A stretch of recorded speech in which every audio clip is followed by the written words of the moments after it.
Over the years, as part of my role within Goldred Research Labs, I've had the opportunity to work with the most incredible organizations from both the private sector and the public sector.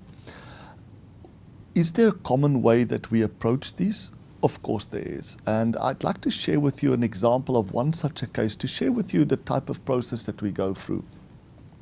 About 10 years ago, I was approached by one of the largest trade publishers in the world. They print books, basically. They produce millions of books every year.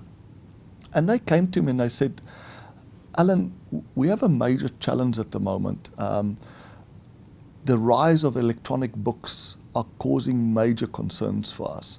This is a kind of a great example of something that disrupts your industry, that forces you to react to it. Why was electronic books such a terrifying case for them? Was, first of all, the average selling price of electronic books is lower than physical books. So if people really switched immediately, it could dramatically reduce their sales revenue. The second obvious one is, of course, much easier to copy an electronic book than to copy a physical book. If any of you remember being at university and you can't afford that textbook, and you had to stand there at the copying machine, it's not so easy to copy a book. Whereas now, we copy it PDF, it's very easy to copy. So these two things were forcing them to look at their business and to say, how can we become much more efficient? And when I looked at all the areas where there were avoidable costs being incurred, one of the major ones was the amount of books that come back for shredding. It was quite a terrifying statistic that they shared with me, that about 40% of every book that they print and distribute comes back for shredding. And they did the calculations, and this was around $100 million of wasted cost in printing and distribution. And they asked me, could you work with us to see if we could reduce this number of surplus books that's out there? So we follow a very systematic way of looking at such cases. The first thing that we do is to say, can we help them to really quantify the cost of this problem, the real cost of the problem, not just the avoidable cost, but also the opportunity cost that's related. Because remember, when we do one thing, we're not doing another thing, and that's often a cost that's ignored, is the opportunity cost. Immediately once we started looking at this problem, we said, well, what's the consequences of 40% books coming back?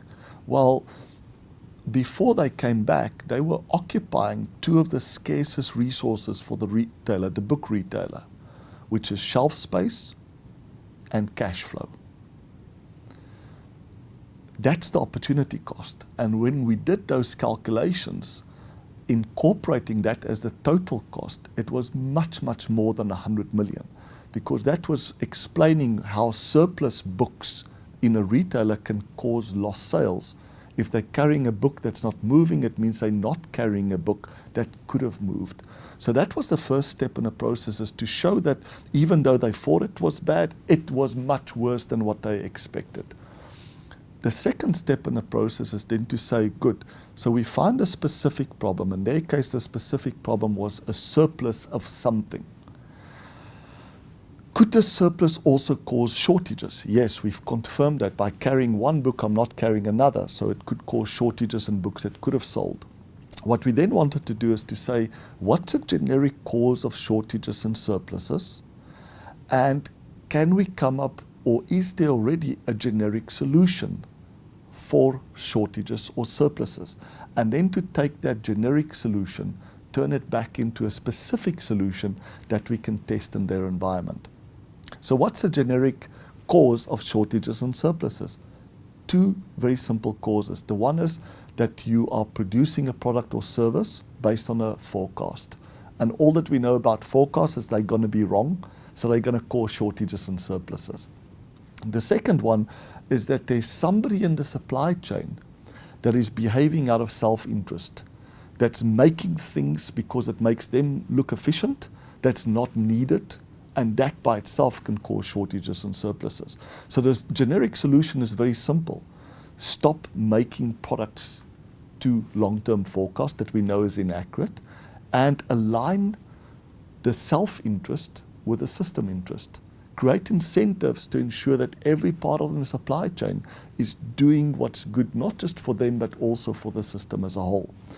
So the solution that we developed for the book publishing company is, what if we switched the mode of operation? Rather than producing to forecast that was given to them by the book resellers, but by switching to a more consumption-based or demand-driven based model, where the actual consumption of those books or sales of the books at the point of sale is what's informing us what books to print more of and what books to print less of.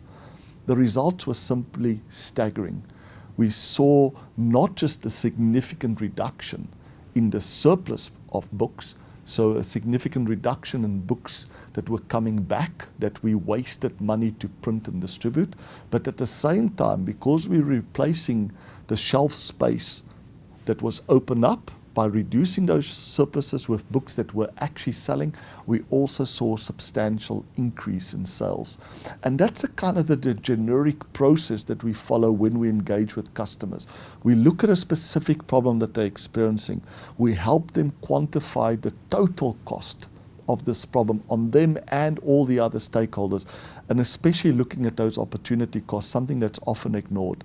Then we look at what is the generic problem of which this is a specific case, and the generic causes and solutions to that. And then finally, how can I translate that generic solution into a specific solution? We often help them by testing the solution, building simulation models, for example, and then doing a proof of concept before we roll it out widely. So that's the process that we go through to help customers achieve performance levels that they thought previously was impossible.